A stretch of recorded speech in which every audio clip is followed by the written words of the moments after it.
ভাই এবং আপুরা আসসালামু আলাইকুম। আশা করি তোমরা সকলে অনেক অনেক ভালো আছো। সো আজকে আমি এইচএসসি ম্যাথ ফার্স্ট পেপারের কয়েকটা খুবই গুরুত্বপূর্ণ এমসিকিউ নিয়ে আলোচনা করব। সেই এমসিকিউগুলো এইচএসসিতে আসবেই আসবেই ঠিক আছে, এইগুলো না আসলেও কি এইগুলো টাইপের মধ্যে থেকে আসবেই, শিওর মনে রাখবা।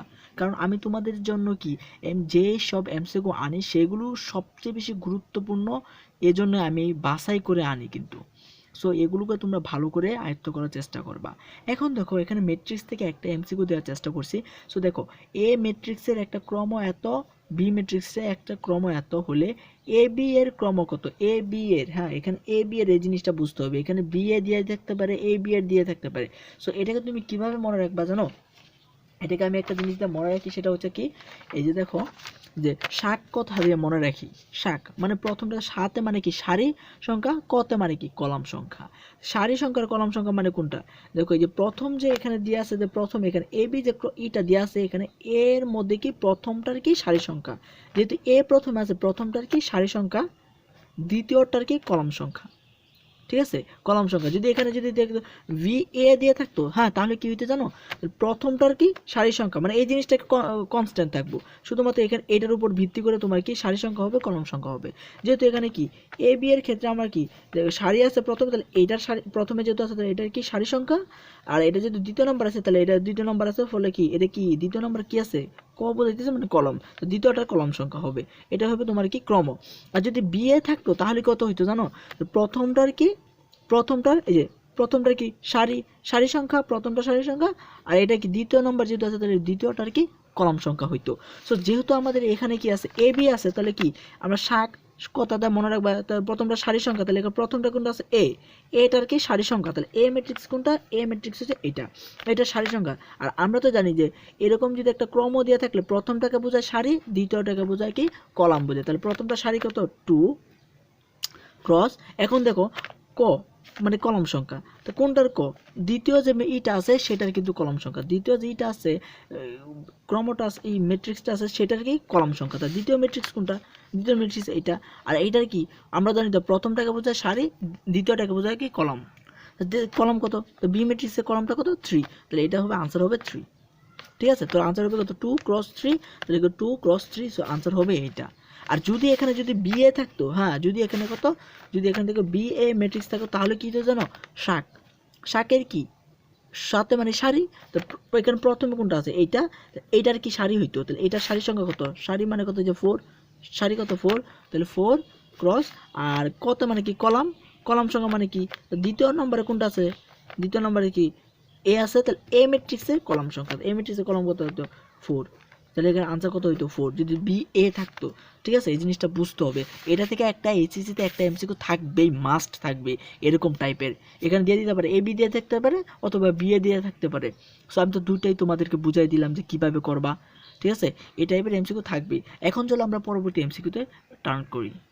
এখন দেখো যে এই এই যে এমসিকিউটা, এটা আমি কি বৃত্ত থেকে দেওয়ার চেষ্টা করছি। এই এমসিকিউটা খুবই খুবই ইম্পর্টেন্ট, খুবই খুবই ইম্পর্টেন্ট। যদি ভালো করে লক্ষ্য করো 5 সেকেন্ডের মধ্যে তোমরা আনসার করতে পারবা, 5 সেকেন্ডের মধ্যে তোমরা কি এই এমসিকিউটা আনসার করতে পারবে, এই টাইপের এমসিকিউ।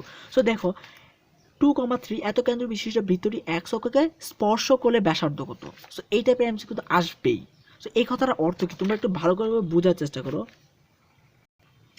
দেখো এক অক্ষকে স্পর্শ করে, জিনিসটাকে বোঝার চেষ্টা করে, এক অক্ষকে স্পর্শ করে মানে কি জানো, এরকম একটা বৃত্ত হবে যে এটা এক অক্ষকে স্পর্শ করছে, আর এটা কেন্দ্র কত 2, কত 3। দেখো কেন্দ্র কত 2, 3। এই বিন্দুটার মানে কি, এই বিন্দুটার মানে কত জানো, এক অক্ষ হতে কত 2 একক, এক অক্ষ কত 2 একক, ওয়াই অক্ষ বরাবর কত 3 একক, 3 একক না, তাহলে এই দেখো 3 একক গেছে, এই যে বিন্দুটা পাইছি এইটাই বিন্দুটাই কত 2, 3। ঠিক আছে, সো এখন দেখো, সো এইভাবে যদি তোমরা করতে চাও অনেক সময় লাগবে। সো আমি তোমাদেরকে এত কিছু বুঝাবো না, জাস্ট তোমরা দেখে কিভাবে করতে পারো সেটাই তোমাদেরকে বুঝাবো। ঠিক আছে, সেটাই আমি বুঝাবো। এখন দেখো যে এরকম যদি কোনো দেয়া থাকে, জাস্ট তুমি একটা জিনিস দেখবা যে এত কেন্দ্রবিষ্ট ভিতরে এক অক্ষকে স্পর্শ করে ব্যাসার্ধ কত। এখন দেখো যদি এখানে এক্স অক্ষ কথাটা বলা থাকে, তাহলে এই যে তুমি যে কেন্দ্রের যে স্থানাঙ্ক আছে সেখানে এই যে ওয়াই এর যে মানটা আছে সেটা হবে তোমার ব্যাসার্ধ। একদম জাস্ট এক লাইনে তুমি আনসারটা করতে পারো একদম 5 সেকেন্ডের মধ্যে। এক্স কথাটা থাকলে তোমার যেখানে এক্স অক্ষের স্থানাঙ্ক ওয়াই অক্ষের স্থানাঙ্ক আছে, ওয়াই অক্ষের স্থানাঙ্ক নিবা। ঠিক আছে, ওয়াই অক্ষের স্থানাঙ্ক নেবা। তাহলে এখানে যদি x অক্ষ আছে, ওয়াই অক্ষের স্থানাঙ্ক মানে কত হবে 3 আছে, তাহলে এটা আনসার হবে কত, ব্যাসার্ধ হয়েছে কত 3। অনেক সময় দেখবে এখানে ব্যাস বলে দিতে পারে, ব্যাস বলে দিতে পারে। সো জানো ব্যাসার্ধ নির্ণয় করবা এভাবে, তারপরে কি ব্যাস কত হবে 2 গুণ করবা, তাহলে তো ব্যাস পেয়ে যাবা। এখন দেখো যদি এটা x অক্ষকে স্পর্শ করে, এরকম বলে দিছে, যদি এটাকে বলে দিত y অক্ষকে স্পর্শ করে, তাহলে এটার কত মান, ব্যাসার্ধ কত হইতো। যদি y অক্ষকে স্পর্শ করে তাহলে কত হইতো না, x অক্ষের স্থানাঙ্কর মানটাই হইতো তোমার কি আনসার। মানে বিপরীত টাইপ মনে রাখবে, x অক্ষ দেওয়া থাকলে y অক্ষের মানটা নেবা, মানে y এর স্থানাঙ্ক নেবা, আর y অক্ষ দেওয়া থাকলে x অক্ষের স্থানাঙ্ক নেবা। জাস্ট একদম 5 সেকেন্ডের মধ্যে কি এমসিকিউটা সলভ করে ফেলতে পারবা, ঠিক আছে 5 সেকেন্ডের মধ্যে। সো এই টাইপের দুইটাই দেওয়া থাকে যে এত কেন্দ্র বিশিষ্ট বৃত্তটি x অক্ষকে স্পর্শ করলে ব্যাসার্ধ কত, অথবা y অক্ষকে স্পর্শ করলে ব্যাসার্ধ কত, ঠিক আছে। অনেক সময় ব্যাসও বলে দিতে পারে, আর ব্যাসার্ধ নির্ণয় করতে পারলে তো ব্যাস তো নির্ণয় করতে পারবাই, কোনো সমস্যা হবে না। সো এই টাইপটা গেল। সো এই টাইপটাতে কিন্তু খুবই ইম্পর্ট্যান্ট একটা আসবে। সো এখন চলো আমরা পরবর্তীতে এমসিকিউতে চলে যাই।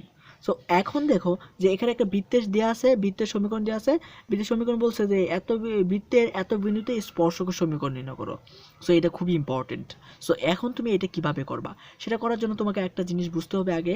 দেখো যে এইটা একটা বৃত্ত দিয়ে আছে, এটার বৃত্তের সমীকরণ কত, এক্স স্কোয়ার প্লাস কত ওয়াই স্কোয়ার সমান কত 20। ধরো এটা বৃত্তের সমীকরণ, এত বিন্দু একটা ধরে নিলাম, এত বিন্দু স্পর্শকের সমীকরণ কত।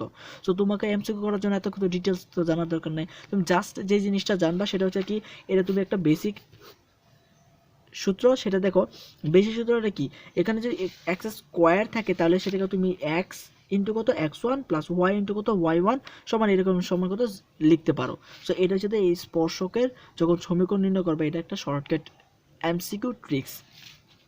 এখন x ইন্টু কত x1 মানে কত, x1 মানে কত x এর স্থানাঙ্ক, তোমার যত বিন্দুটা দেওয়া থাকবে সেই বিন্দুটা জাস্ট করবা। এমসিকিউ করার জন্য এত ডিটেলস দরকার নাই, জাস্ট বেসিকটা জানলেই তুমি করতে পারবা।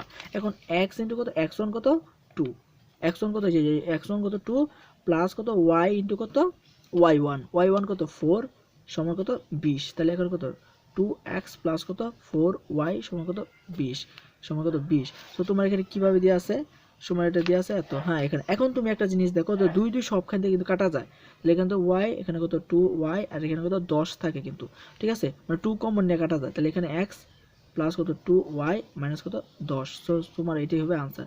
এটা করার জন্য একটু সামথিং করতে হবে, তাহলে x প্লাস 2y মাইনাস কত 10। সো এটাই আমার কিন্তু আনসার হয়ে গেছে, ঠিক আছে, খ নম্বরটা কিন্তু আমার আনসার হয়ে গেছে। তো এটা করার জন্য তোমার এই ট্রিক্সটা একটু জানতে হবে, এই সূত্রটা একটু ক্যালকুলেশন করতে হবে, তাছাড়া কিন্তু করতে পারবা না, ঠিক আছে।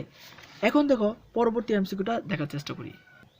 এখন দেখো যে এরকম একটা বৃত্তের তোমার কি সমীকরণ দেওয়া থাকতে পারে, এখন তখন বলতে পারে এত বিন্দু হতে স্পর্শকের দৈর্ঘ্য কত, এত বিন্দু হতে স্পর্শকের দৈর্ঘ্য কত, মানে সাজ দ্যাট লাইক দেখো যে এরকম একটা তোমাকে বৃত্ত দেওয়া আছে, এত বিন্দু হতে এটার স্পর্শকের দৈর্ঘ্য কত, এত বিন্দু হতে ধরো তো কত 2, কত 3, এত বিন্দু হতে এটার কি স্পর্শকের দৈর্ঘ্যটা কত, হ্যাঁ এত বিন্দু হতে স্পর্শকের দৈর্ঘ্যটা কত।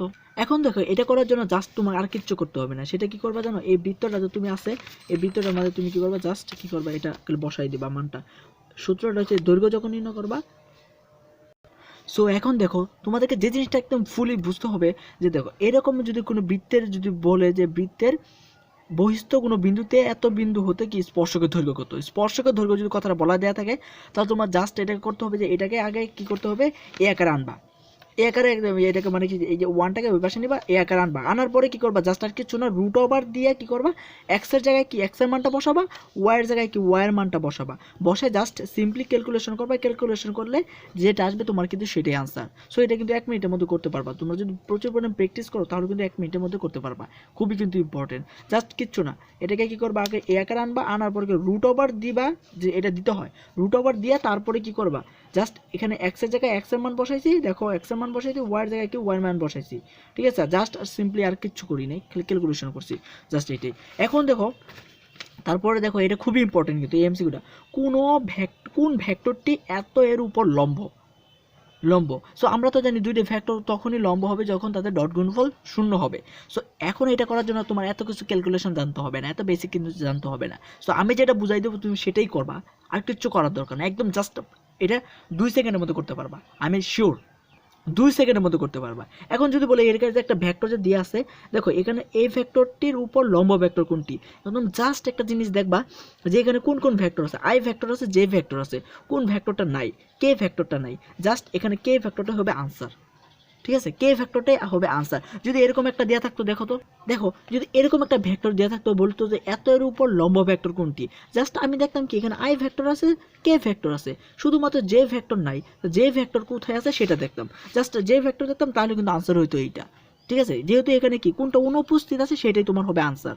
ঠিক আছে, দেখো এখানে আই ভেক্টর যে ভেক্টর আছে, আই ভেক্টর যে ভেক্টর আছে, এখানে যে ভেক্টর আছে, এখানেও কি যে ভেক্টর আছে, জাস্ট কি কে ভেক্টরটা নাই, কে ফ্যাক্টরটা নাই, এই জন্য কি এটা আনসার হয়েছে।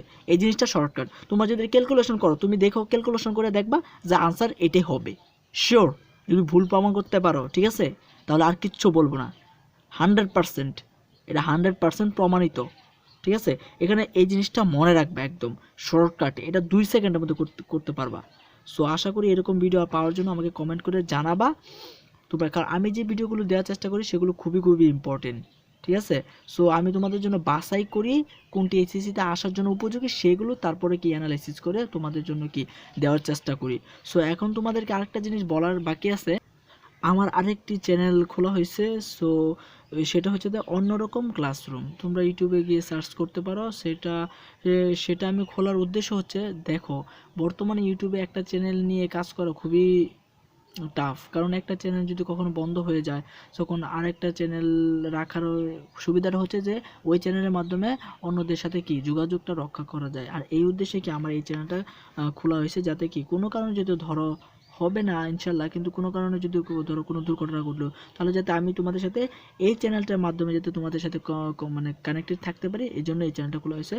সো তোমরা ইচ্ছা করলে তোমরা এই চ্যানেলটাকে সাবস্ক্রাইব করে রাখতে পারো। ঠিক আছে, সো সকলে ভালো থাকবা। আসসালামু আলাইকুম।